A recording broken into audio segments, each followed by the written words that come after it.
Welcome to Public Power Underground, Northwest Public Power's premier weekly infotainment program that covers Northwest Public Power and public power adjacent news from a power department's perspective.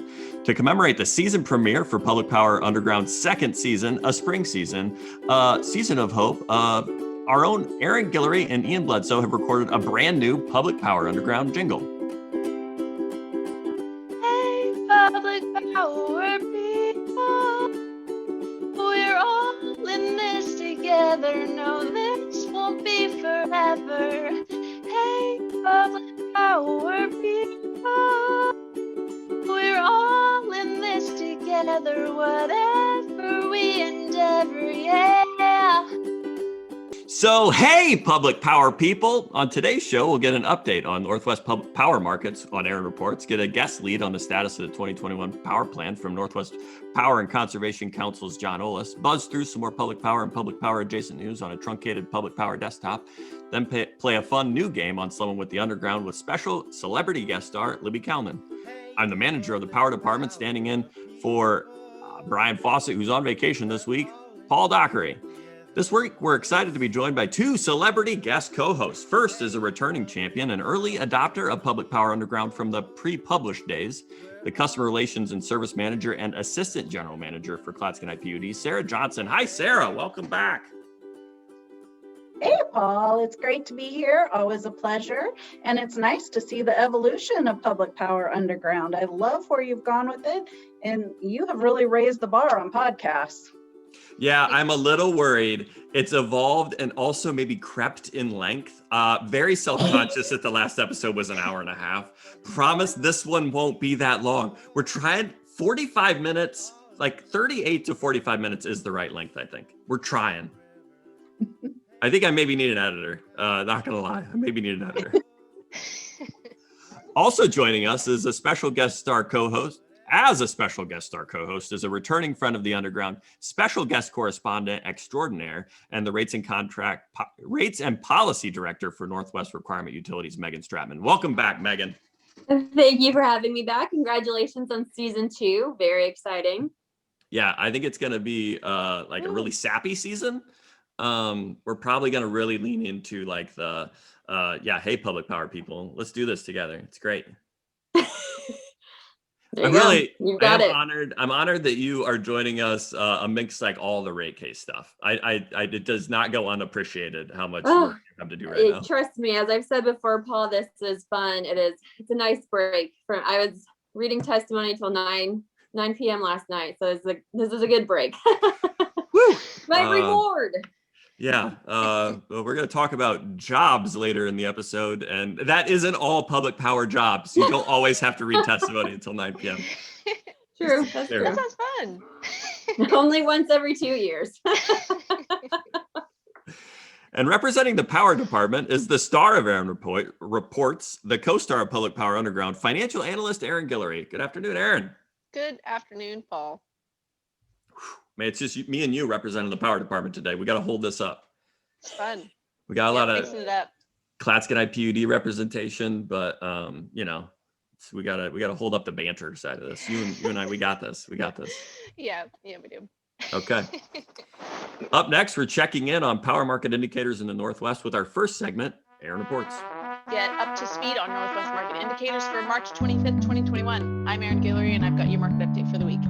April-September flows of the Dows are expected to be at 94% in normal, up 1% from last week. Outflows of the Dows peaked over the past week at 166.4 KCFS on March 23rd at 0800 hours. Midday elevation at Grand Coulee on March 24th was 1272.5, up a half foot since reported last week, as peak outflows decreased slightly from a peak of 141.1 KCFS on March 16th at 0800 hours to peak outflow of 140.2 KCFS on March 23rd at 0900 hours.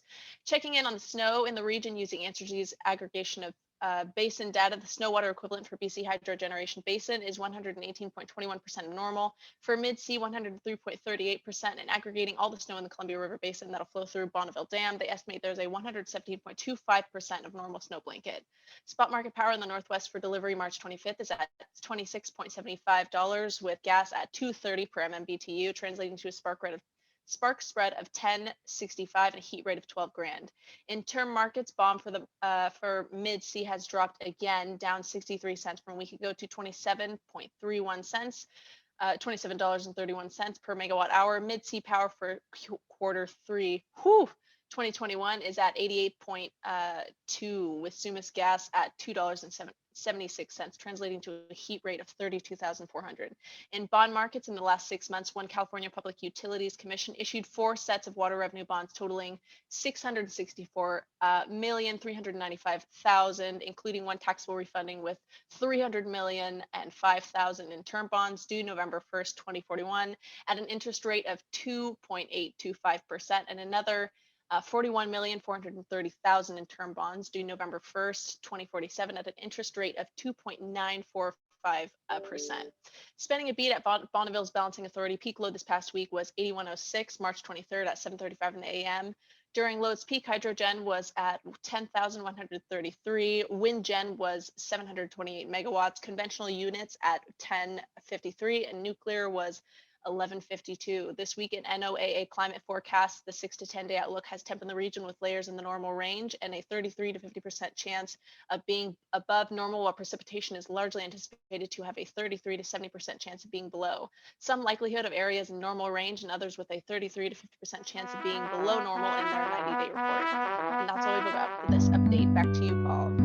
Thanks for the report, Arin. Next up is our weekly walk through Northwest Public Power and Public Power adjacent news in a segment we like to call Public Power Desktop. Thanks, Paul.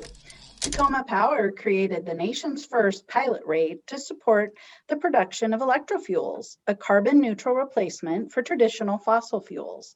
The new lower-cost tariff is designed for industrial producers of electrofuels, such as hydrolyzers that produce green energy, to take Tacoma Power's carbon-free electricity and produce hydrogen or hydrogen-rich compounds that can be used to store electricity for later use. With the approval of this rate in December of 2020, Tacoma Power became the first consumer-owned utility in the nation to offer a rate specifically designed to capture the operational and social benefit of this technology. Under the rate schedule terms, Tacoma Power has the option to curtail electricity consumption during times of high market prices or other electrical system needs, making it much more affordable to provide power to all customers. In return, the customers on this new rate schedule pay a rate lower than the standard industrial rate. The new tariff will also serve as Tacoma Power's first demand response rate. To learn more, read the rest of the press release on Tacoma Public Utilities website. So last week we had an article about some demand response, and I called for those in public power that have a passion about demand response. And I convinced Almaz Nagesh to come on and talk about demand response. It actually really well corresponds to this article. She's not on this week's episode. It's going to be a future episode. I'm really excited about it because she, I think, has the right technical expertise to talk about it and passion around the topic. I'm very excited about it. That's awesome. Now it's Great combination. Yeah, I got to be careful though, because it's a future recording. All future recordings are always in doubt. It will happen. She's a returning champion too, so it's more likely because she knows what she's getting into. Okay, what do you got next for us, Megan? Northwest Power and Conservation Council's John Ollis is providing a guest lead this week that provides an update on the 2021 power plan. Hi, John. Welcome to Public Power Underground. Hey, Paul. Thanks for having me. You know, it's really good to have somebody from the council. I've been, trying to find the right way to get in with y'all because you guys are so cool and exciting. I really find you, I love the nerdiness of your organization. Is that okay to say? I think it's okay to say. I also appreciate the nerdiness of our organization. I really enjoy working there, and it's fun to tackle a lot of challenging questions. Absolutely. I asked you to kind of give us an update and write a lead for today to give us an update on the plan. So what do you got for us? Yeah, thanks. Well, hey, the goal of the council's power plan, which is the process we're in right now, is to make sure that the Northwest will have an adequate, affordable, and reliable power supply. And in our planning, we forecast demand and assess potential resources over a broad range of risk. And we're seeing some major themes already. And some of those themes are, including emissions damage costs and resource decision making, sends a really big signal to build low emissions resources to meet need and displace generation that has higher associated emissions. Additionally, policies drive major builds outside the region, which causes decreasing price forecasts, but it really increases the operational challenges throughout the WEC. And while renewable generation seems the fastest, least cost way to reduce carbon, and there's some operational challenges there, but it's primarily since the solar and wind costs have dropped so considerably. And since there's no transformational technology like LED lighting available at a low enough price to compete with renewables, we are thus far seeing a smaller EE signal than in the past, which is a little surprising to some folks. Additionally, changing precipitation patterns due to climate change and new market dynamics pose significant challenges and opportunities for regional hydro generation, which is another really interesting thing we're seeing so far. And so the goal is hopefully by this summer to identify a robust adaptive regional resource strategy we can release with our draft plan. I wanted to touch a little bit on the revised timeline. So it sounds like in December, there was a new timeline adapted, and you said you expect a draft plan this summer. Is that right? Yeah, hopefully. We really, really want there to be a draft plan by summer. We've met some kind of unexpected challenges with this power plan. It seems like the power industry is changing pretty substantially, and that's had us kind of look inward and try to change some of our modeling techniques, tools, and have a discussion with the region about the best way to address that. But unfortunately, it also pushed back our timeline a little. So were the changing year, did that have to do with the changing work plans, like the adaptation to remote work? Did that do it, or is it mainly just, hey, the power system's changing and our model has to address those changes? Well, I would say probably yes to both. Yeah, I mean, so the power system is definitely changing, and I think that our modeling tools for looking at that power system are, a little behind. We try to keep up the best we can, but I think as an industry, we have a lot to learn in terms of how we model kind of a highly renewable system, or a system where policies are driving a large amount of the builds. It's not necessarily the way folks have done things before. But in addition, yeah, the pandemic it's a challenge. You're trying to meet with your colleagues, have those conversations in front of the whiteboard, or at the water cooler, just trying to figure out how are we going to solve this problem. And it makes it a little bit more challenging. I mean, we've had some good tools, props to our IT. They've really helped us keep connected, but it's a challenge when somebody's toddler is screaming through the background. Yeah, I have had that experience while recording these episodes, a toddler screaming at my door. It is one of those things that I feel for y'all to try to come up with a changing a model, when not being able to walk down to somebody else's office and talk through an issue.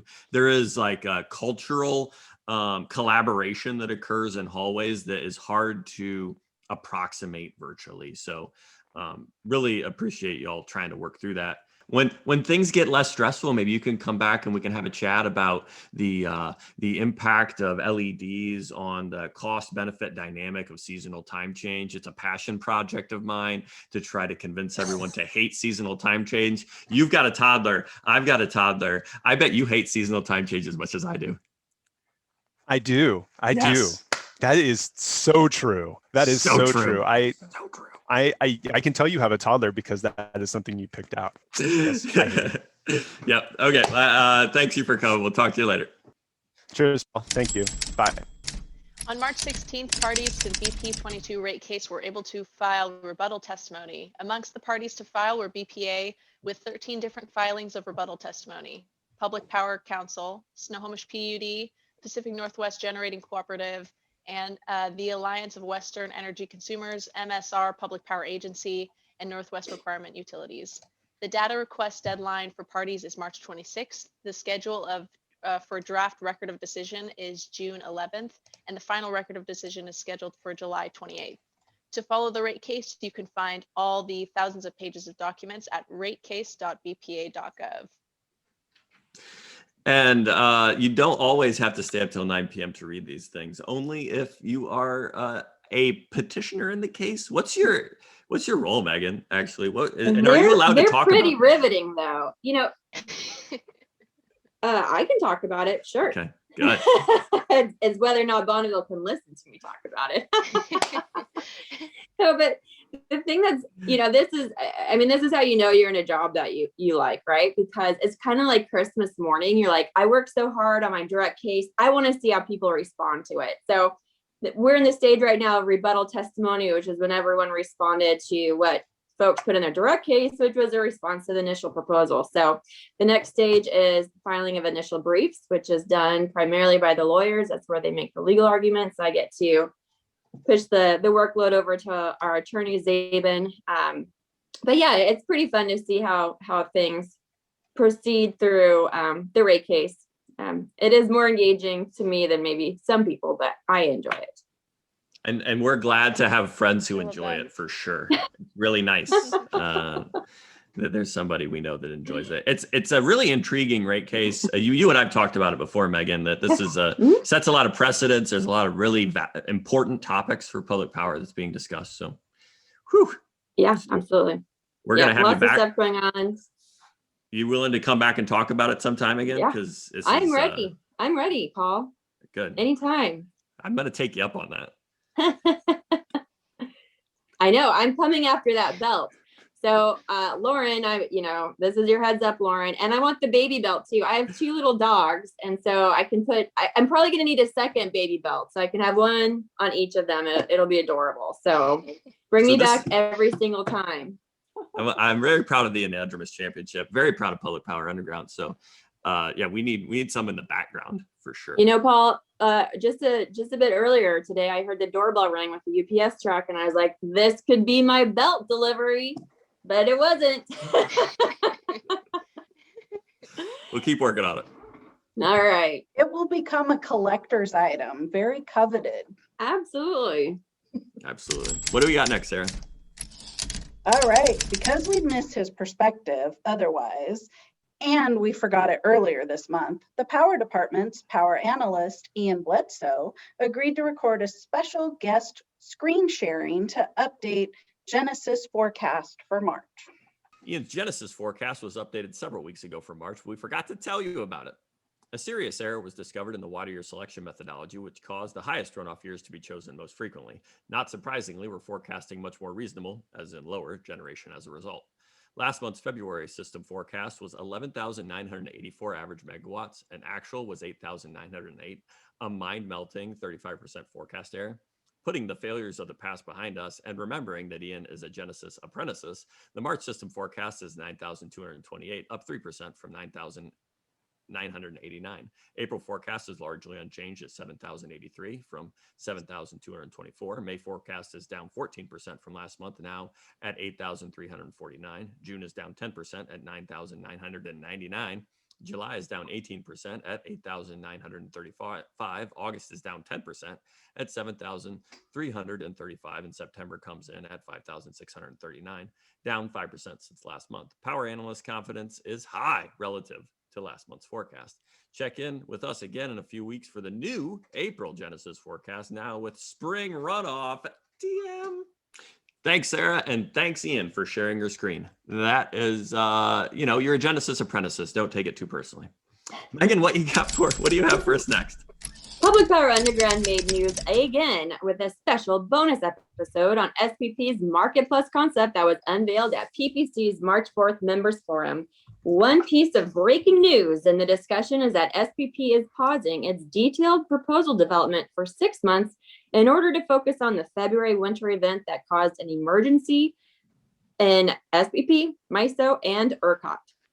Some highlights from a very long episode include 3 nuggets that we can summarize in 30 seconds. Ready, set, go. First, SPP is a member-driven organization that prides itself on being painfully collaborative. Second, the issues in CAISO's organized day-ahead market are issues in any organized market construct, even SPP, and that the same issues will have to be figured out regardless. And third, in order to evolve energy markets in the Northwest, we have to develop trust across customer groups. And one lesson to learn from prior efforts may be engaging an independent third-party facilitator. To learn more, including a bunch of gems hidden throughout, you can find links to the episode in the Energy News Digest and NWPPA's Line Weekly newsletter, or just follow us directly on YouTube, Spotify, Apple Podcasts, or Substack. It was a really good episode. It's really long, but there's just so much to cover. And I do recommend the podcast. It has been our most downloaded podcast that we've had so far, probably because it's so long. It's easier to listen, get distracted, just listen about it. There's great conversation on there, especially with Humaira and Robert and Lauren. It really was a great conversation about the concept and all the struggles of market evolution. Okay, that's all the news we're covering this week. Send us any news, jobs, questions, opinions, or corrections to Paul on Twitter @APowerManager, or if you're a friend of the Underground, send any of us a note.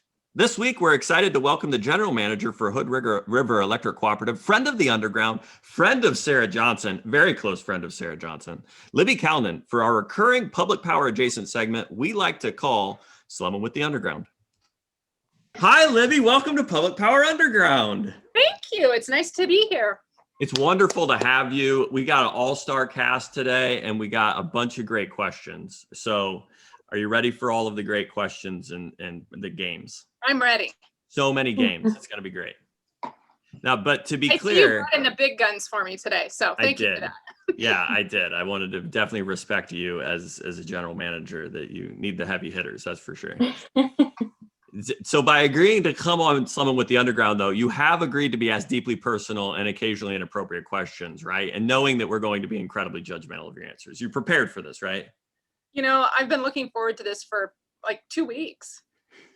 And looking forward to it for days. Yeah. Okay, we're gonna dive right into a new innovative game, and I'm gonna turn it over to Arin, our de facto head game maker on Public Power Underground. Go for it, Arin. Perfect. Let's do it. Okay, so today, again, in true Public Power Underground fashion, we are debuting a new Public Power adjacent infotainment game for Slummin with the Underground. We're calling Best and Brightest. Here's how the game works. We're going to read an ad copy written to recruit people to work in public power. Just generic jobs. Don't think too much about the position the ad copy is meant for. You are then going to guess whether the ad copy is written for LinkedIn, ZipRecruiter, or a podcast, or pick some of the other platforms to recruit people to the public power industry on that we haven't. You can tell I have not read this part yet. Paul, okay. Pick some other platform to recruit people to public power that we haven't thought of yet, but for which that ad copy is perfectly written. Are we ready? Are we here? Yeah. Are we ready for this? Great. I don't know if my ego can take criticism of the ad copy, just to be. I'm sorry. Like, You and me are the same that way, and I forget every time. We trigger each other on this all the time. Yeah, so you got to read exactly the ad copy. You can't deviate, right? Okay, everybody ready for this? Just lean in. Okay. Gotta lean in. Ready? Are you ready, Libby? This is the first one. This is the first ad copy. I'm ready. Incredibly important ad copy here. Okay, ready? Do you support federal legislation that would allow Oregon and Washington to permanently transition to daylight saving time all the time in order to forever rid ourselves of the scourge of seasonal time change?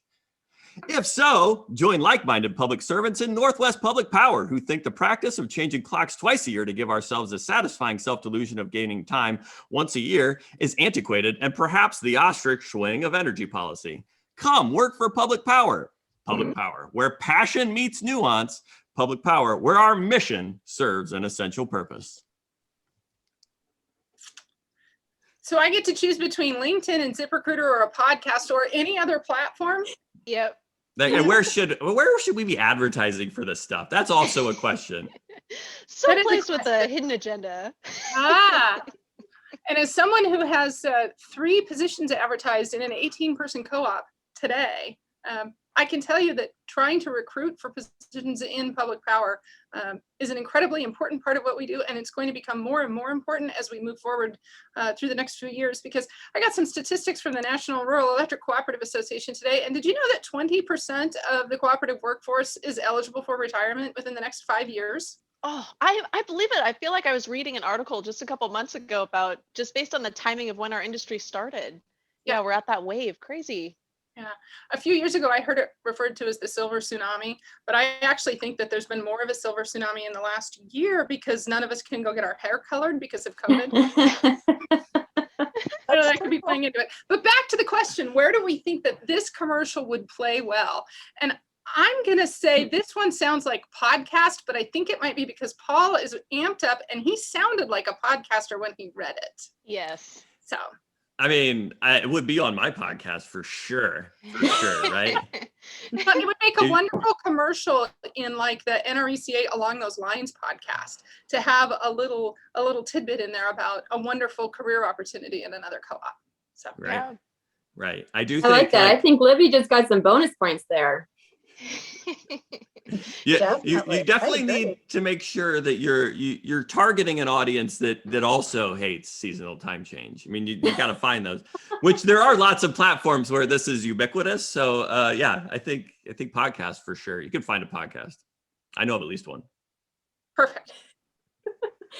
All right. Are you ready for the next one, Libby? Yes. Here we go. Have you been to beautiful Hood River, nestled in the shadow of Mount Hood and along the roaring waters of the Columbia River? Hood River Electric Co-op is the Northwest Requirements member service territory I'd live in for the rest of my life if posed an incredibly specific hypothetical question that you don't have the context to if you're reading this advertisement without having watched previous episodes of the Public Power Underground.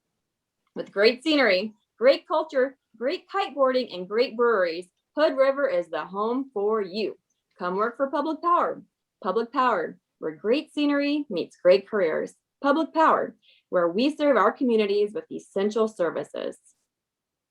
Okay, that one has Instagram written all over it. Because just think of the imagery that you could have. You could be swiping through like photos of a really nice Freem sampler tray.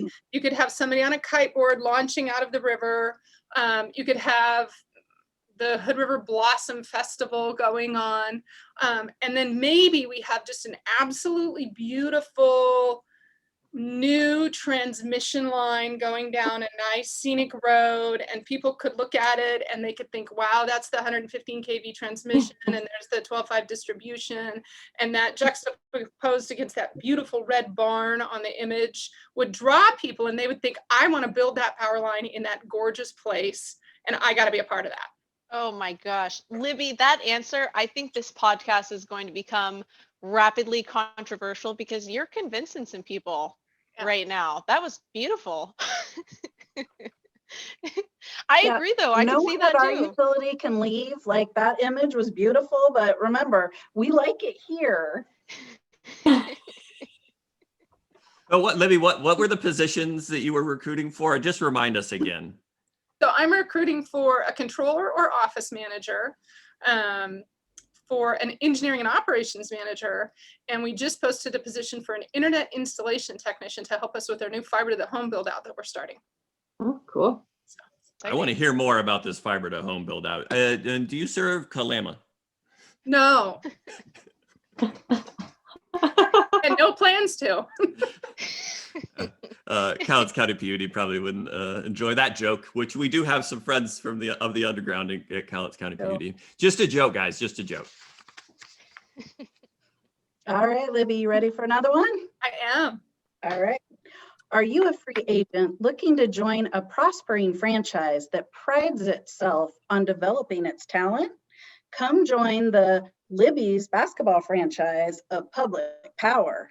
We aren't the Lakers because Alex Schwarzman from PNGC claimed he was LeBron James to Greg Mendoza's Anthony Davis and Roger Gray's Phil Jackson. Couldn't pick the Boston Celtics because PPC's Karen Heim named Scott Sims as Public Power's Brad Stevens.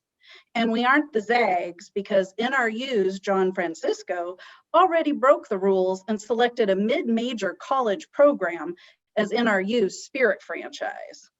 And we didn't want to seem derivative. But let's be honest, Libby's basketball franchise is better than any of those. Join our team today. Come work for Public Power. Public Power, where the best and brightest come and stay. Public Power, where your career serves an essential purpose. Oh, that's good. That's some good copy. I wouldn't change a word of that.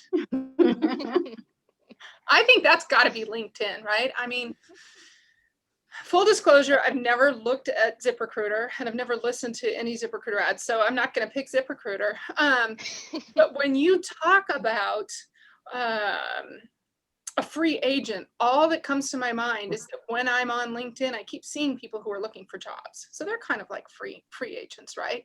But then you started talking about the best and the brightest, and that is who we have in this industry. We have amazing people all across the industry who we get to work with and interface with. And, there's people like me who are generalists who know a little bit about a few things. And then there are people like Megan who knows everything about one or two things. And I don't have to know all those things because I can just call Megan and she will know the answers for me. So it's fantastic. So no matter what your interest is, there's probably a place for you in public power. And if we connected on LinkedIn, you would find that out. I am curious though, agree. Libby, if you had to select a professional basketball franchise to represent Hood River Electric Cooperative, what basketball franchise would it be? Can somebody name some of the professional basketball franchises for me? I'm just kidding. Trailblazers, we're local. Just about to say. Come on, easy. All right, here's the next one. Do you enjoy and I have to say, this one is very close to my heart. Do you enjoy collaborative processes with touch points in parking lots?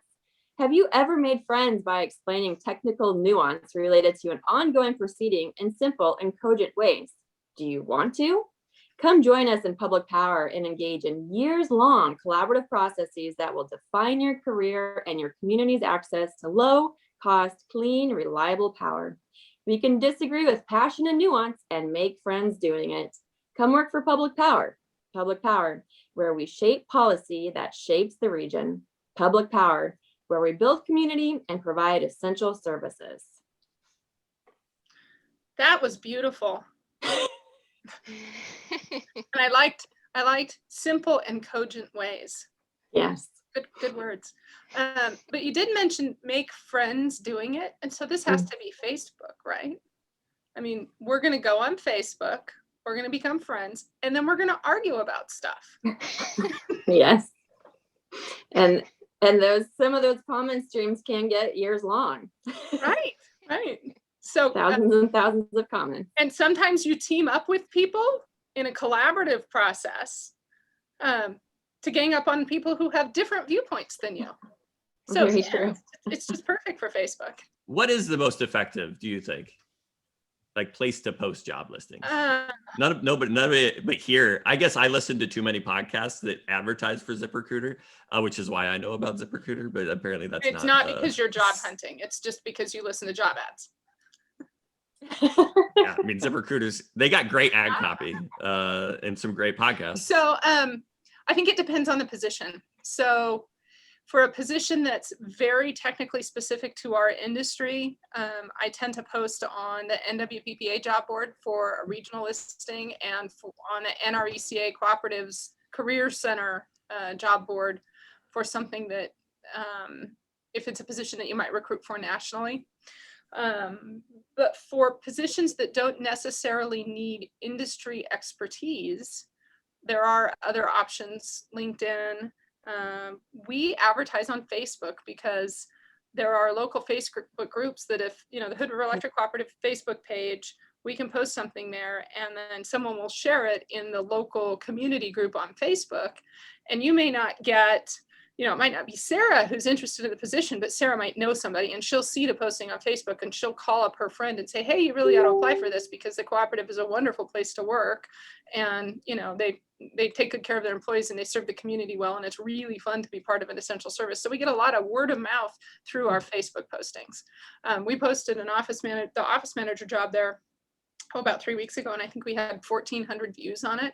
And I'm trying to recruit locally for that position if I can find a local person, because we can take your accounting and member services or customer service experience and teach you about the electric utility industry. So that's a great spot for somebody who's maybe not got some industry experience to come in and get and learn about our industry and bring their background and skill set and help us enhance what we do to serve members. Yeah, one of the questions I have, because you mentioned the 20% of our public power community is eligible for retirement. Where do you find the next generation? So there's local talent. But you mentioned if it doesn't require industry experience, you can go somewhere else. But how do you get people into the industry at the beginning? Where do you actually find people at the early to get them in out of college? And are there positions that we have that can actually work well for out of college talent to get them in the door and into our chain? Because I think once you get them in the door, the mission of public power is really compelling. The job, responsibilities are really rewarding. So they'll stay, but if you got to get them in the door, where any thoughts on that? And it's an interesting question because, I'm a third generation public power employee. My grandmother worked for public power. My dad was a public utility electrical engineer and then manager. And even literally growing up, roaming the halls of Emerald PUD in Eugene, because he was the first engineering manager there when they were energized in 1983. I went to college and I never saw for myself a position in public power. That I just didn't think that people like me, because at the time I was a journalism major and psychology minor, I didn't think that I would go work at a utility. And it never crossed my mind. So I think about this all the time, like how can I help convince people with more diverse backgrounds that we don't just hire engineers and linemen, right? And I think one of the ways that you can do that is through maybe internship programs, summer internship programs for high school students and college students, to just get them exposed to what we do here and the wide variety of jobs that we have. This morning, I sent an email to the Oregon State University Electrical Engineering Program and said, hey, we'd love to come talk to you and talk about what co-ops have to offer and what public power has to offer, because, power distribution engineering is an incredibly important part of keeping the world moving. Right. Right. And so I think there's an opportunity to get young people through those avenues, through career fairs, through internships, and teach them about public power. And you are right. Once people get here, it is incredibly cool to provide an essential service for the benefit of the community and to do it with people who are also really dedicated to that and are really smart and fun to work with. So once you get here, you realize you've hit the lottery. But we have to get them in the door first. And I don't know that this is a career field that a lot of people really recognize as an option when they're in school and they're thinking about, oh, I'd like to be an accountant. They don't understand how important work order and plan and cost accounting is to utilities and to that rate setting process, right? So getting people exposed to that is incredibly important. And then of course on the lineman side, IBEW does just an absolutely fantastic job with their apprenticeship program. And so if you can find folks who want to go into the trades and really encourage them to go into line school, that's wonderful. I'm curious. I know Arin's story because I was part of Arin's story in recruiting her to public power, and I think Arin, you feel incredibly rewarded by having this opportunity. I'm just going to speak for you on that. But I actually don't know Sarah or Megan's story for entering public power. That either of you have a story, and any thoughts on how to recruit young talent into our industry? Sure. So I am one of those straight out of college folks, and my background is economics and history. So not really anything you would assume would fit into the utility industry, but it's actually a perfect fit working in policy and rates. I use those skills every day. Funny story. So it was John Saban at the time, the CEO of NRU, posted on the job board down at University of Oregon where I went. And I was looking for an analyst position. So this the energy policy analyst was the job I applied for. I went in for an informational interview with just John and me, and it was great. And he kept talking about utilities, utility this, utility that. And, I'm 22 years old. I'm an economics major. Utility means something very specific to an economics major. I had never paid a utility bill myself because all utilities were included in the rent down in Eugene, because college students can't manage more than just one payment a month. So I was like, I must have been a very good actor because I was nodding along and I wasn't following a word John said. And I went home and I asked my dad, I was like, Dad, is a utility like PGE? And he just looked at me and he's like, yeah. And I was like, oh, this whole conversation I had just makes so much more sense now. So anyway, that's a really good example of how I didn't have any background experience in the industry, but able to come up to speed. I had great mentors, which I think makes a huge difference. Like Jeff Carr, John Saban were amazing.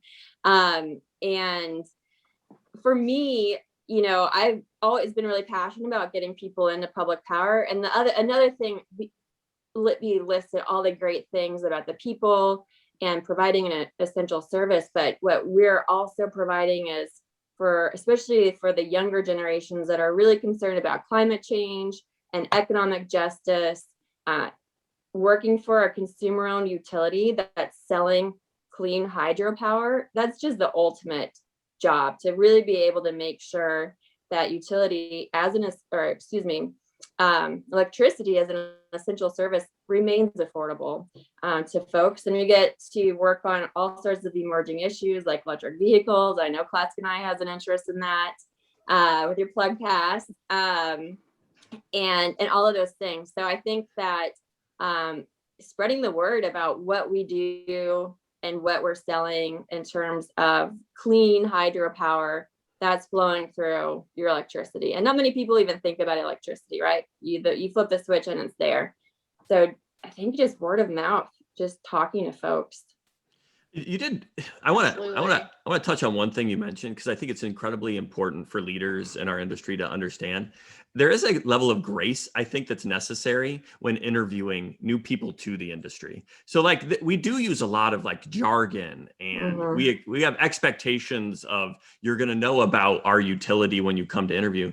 But if you're really trying to grow public power and expand and diversify the pipeline into it, you do need some grace in the interview process to not expect people to know jargon. I mean, not that utility is too close jargon. That's graceful of you to just say utility is a jargon term. But there is like, when you're interviewing people, you need to allow for them not to have a great level of understanding of your industry if your intent is to grow. And I think that what Megan hit on, though, I think I would really resonate with that concept of like, what is our mission? And absolutely that mission can hold people in public power. But I think in this day and age, when people are having these hard conversations and there's so much diseducation out there about what we're trying to do, how we're trying to protect and help the people that are in our service territories, I think that would be something that you taking that opportunity to say, sure, you don't know all the jargon, you don't have all the technical facts, but let's have a conversation about hydro. Let's have a conversation about how we're engaging in society and understanding our impact in the greater environment, because I think that's incredibly important to the new generation more and more as they come in. I think that's an incredibly good point. I was having a conversation a couple of weeks ago with someone who's not in our industry, and I was talking with them about how cool it is to work in public power. And she said, I'm a millennial and I don't just want to have a paycheck. I want to do something that matters. I want to contribute to my community. And I thought public power is the perfect place for you, because what we do matters. We provide this essential service that everyone relies upon. And the way we do it in the public power family is for the benefit of our communities. And with that local control, a locally elected board of directors and local staff that are making decisions specifically for the community that we serve. And that is really cool. And so, instead of thinking about it as kind of this boring old thing, oh, everybody's got electricity, there's a mission there that you can get around. And we have huge problems to solve. Talking about the future of our energy supply and talking about how we're going to address climate change and talking about, the electrification of vehicles and transportation and other things. We need the best and the brightest brains to join us and help with that and move it forward, especially as we have so many people retiring out of the industry. And I truly believe that this is a place that young people can come and feel like they're making a difference and contributing in a way that really does matter. Absolutely. And that's such a good point, Libby, because talking to friends and family, that was how I ended up at West Oregon 18 years ago. Was a good friend of our family was talking about public power and that there was an opening at the co-op.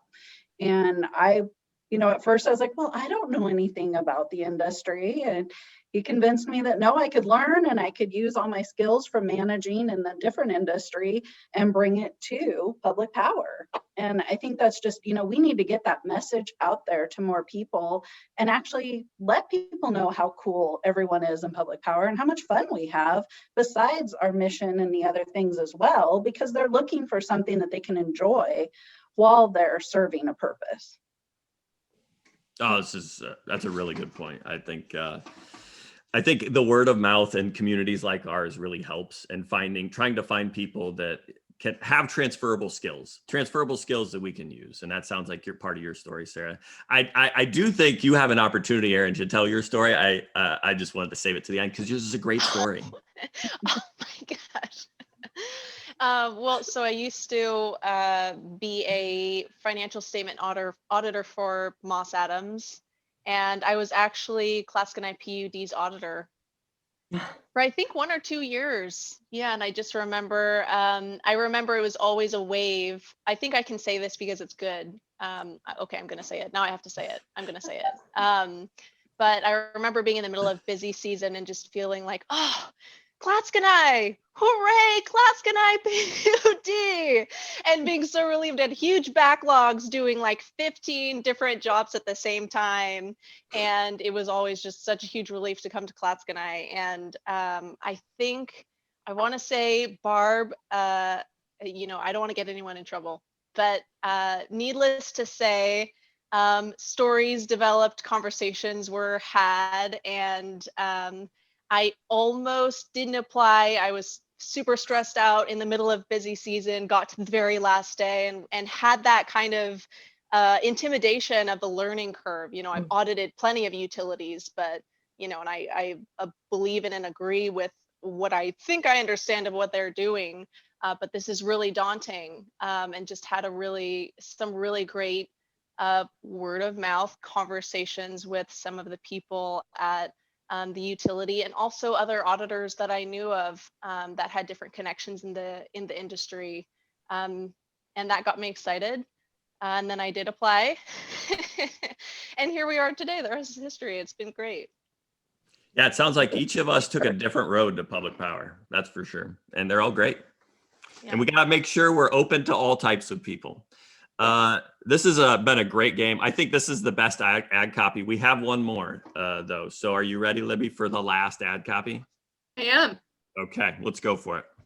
Do you have great ideas you want to share openly with peers, friends, and colleagues, like maybe an electric vehicle public charging rate structure that incorporates charging speed fees to send price signals to motorists that the faster they charge, the more expensive it is to charge their vehicle?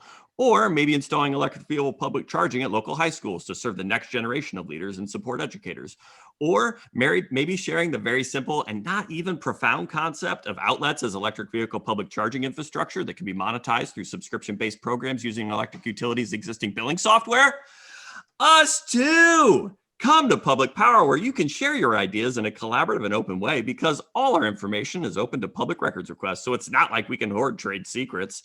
Come work in Public Power. Plug Pass, it's just an outlet. Plug Pass, it's open source. Public Power, it's open source. Public Power, where great ideas are shared to provide essential services. That's a mouthful. Is that on the back of the Plug Pass card or something? Like, I feel like if I plug in, does that like show up and like just like lights like? Yeah, it's a projector. We install projectors at all of our outlets and it just blasts. It's actually, it's my voice. When you plug the car in, a Paul Dockery hologram pops up and thanks you for charging and thanks you for choosing slow charging because of the time of day. And yeah, it's beautiful technology. Yeah, no, it's half the cost of Plug Pass subscription is the hologram that we had to install. So LinkedIn, ZipRecruiter, a podcast, or some other platform for that. What is the other platform? What are the other platforms we haven't thought of? We talked about Facebook. I've pitched ZipRecruiter. Monster.com, Indeed. Yeah.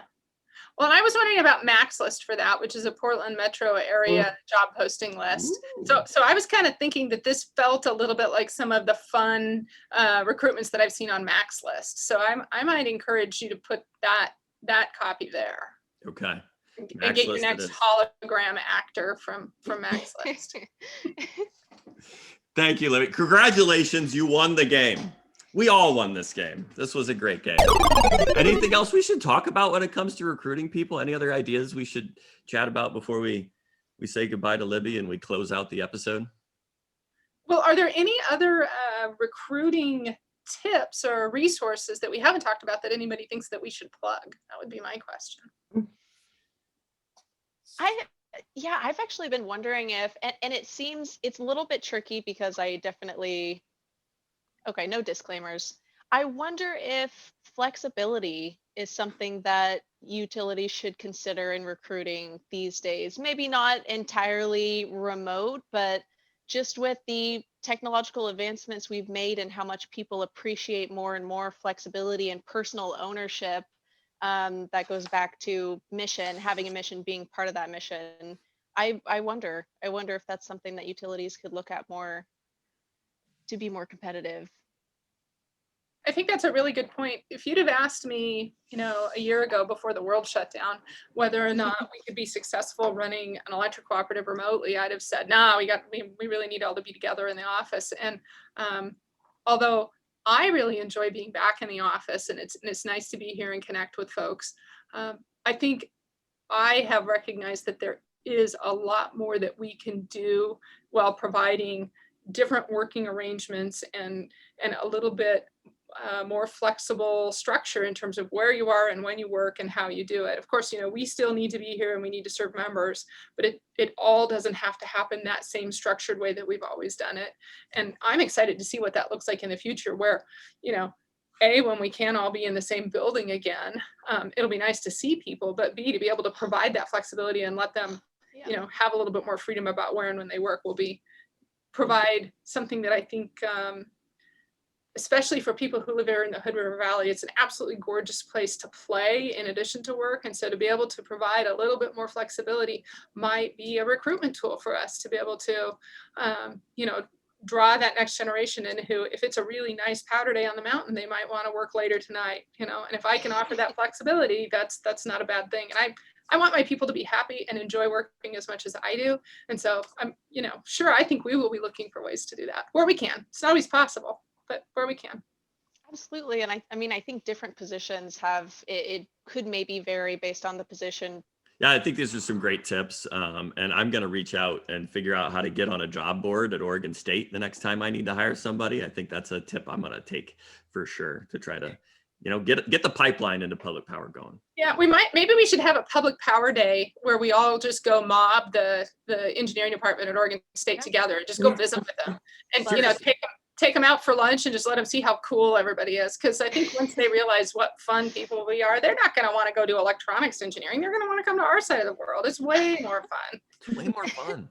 Plus, if you give college kids a free meal, you got them. You got them, yeah. And we're like, it's good. And here's a utility bill, and this is what this means. Oh my gosh, yeah. That would be so fun. That would be so fun. Oh my gosh. I think would we love need to go talk to the accountants and be like, pension accounting, it can be exciting. You can do it and you'd love it.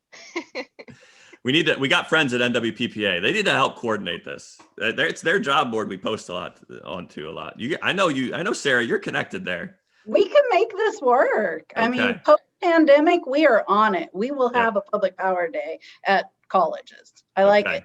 We'll call it Best and Brightest from Public Power Day. Best and Brightest, a good title. Thank you, Libby, for joining us. Please come back. Thank you for being a friend of the Underground. Thank you. This has been fun. Thanks to Libby for agreeing to answer deeply personal and occasionally inappropriate questions, knowing that we would be incredibly judgmental of her answers. Also, thanks to Sarah and Megan for joining us this week. We're closing up, but this has been great. It's been a great conversation to have both of you. Any corrections from last week, Paul? I'm actually not sure. I've been so distracted that I'm very conscious when I listen to it but I didn't write them down this week. I really think we need a fact checker for Public Power Underground. So Megan, Sarah, anybody, do you know any fact checkers that we should try to foist into being fact checkers for Public Power Underground? Well, the first person that comes to mind is like a bit old school. My apologies, Jeff Carr, but I mentioned him previously, and he is a third-party neutral in any rate period high watermark process. So if anything is related to the TRM, the tiered race methodology, he will be your third-party neutral fact checker. So he's not a friend of the underground, Megan. You got to get us in touch with him. Yeah, absolutely. We need to make Consider some more him a friends. soon-to-be friend of the underground. Okay, good. Any other ideas, Sarah, for I fact think we checkers? could talk to Joel Meyer. I bet he would help out. Oh yeah, that's a good one. Yeah, we need people. We are willing to learn from our mistakes. So anybody out there who hears something that's wrong, let us know and we will correct the record. This week, I heard a bunch of stuff I said wrong at the time and I've forgotten it all at this point. But see, Paul, isn't this the beauty of like public power? We're all about collaboration, so we should all jointly be the fact checkers. Yeah, we're all in this together, aren't we, Arin? Yeah. Whatever we endeavor. So happy to be back. Bring me back anytime. I want that belt. The baby belt, the real belt. I heard there was talk about a coffee mug and then Megan Capra, the signed autograph. I'm expecting all of it. Every time I hear the doorbell ring from the UPS truck, I'm expecting something from you, Paul. So don't let me down. Okay. Sarah, I think we need to we could talk about this and do it in a public setting too, Shane. We're going to have a whole new campaign line. Yeah. Public Power Underground on one side, Klatskin IPUD on the back. Our logo on the other side. Megan, do you think this is not something I think there is appetite for, but a fundraiser for the Klatskin community that's just a mug? So you have to buy the mug, but it goes to organizations in Klatskin service territory. Do you think there's an appetite for that? I would buy a mug, like a Public Power Underground mug. Yeah, that's totally. that's the way to get public. You got that idea in my head, and now I want it. I want a mug. Okay. I'm very susceptible to advertising. Especially podcasts. I don't even have an electric car. Especially, podcast advertising is very effective. I'll say it's very effective. It really is. It's in your ear. Scary. It's in your ear. Yeah. Okay. Literally like in your head. We aren't doing a Plug Pass promo this week, so that's all we got for this week. Thanks to everyone for joining us. We'll be back next week to talk about public power and public power adjacent news, but that's all. To make sure you don't miss an episode, sign up for an unintrusive newsletter with links to all the ways to consume this fascinating content at Substack at publicpowerunderground.substack.com. Otherwise, you can subscribe on YouTube, Spotify, Apple Podcasts, or your favorite podcast app. That's all for this week. Thanks for tuning in. Public power people. We're all in this together. No, this won't be forever. Hey, public power people. We're all in this together. Whatever we endeavor, yeah. Public Power Underground is an infotainment diversion for entertainment purposes. It's written, edited, and produced by the Power Department. The views here are expressed are our own and not the official views of Klatskin IPUD, nor of any person or organization affiliated or doing business with Klatskin IPUD, nor the organization of the guests also appearing on Public Power Underground. Neither Klatskin IPUD nor those appearing on Public Power Underground generate ad revenue from the episodes. Make Libby, Sarah, Megan, and John feel better about their participation in this week's episode by sending them a note, text, or email with a thumbs up and telling them how much you enjoyed it. Do it for us, do it for them, and do it to make other people feel valued and appreciated. Public Power Underground for electric utility enthusiasts. Public Power Underground, it's work to watch.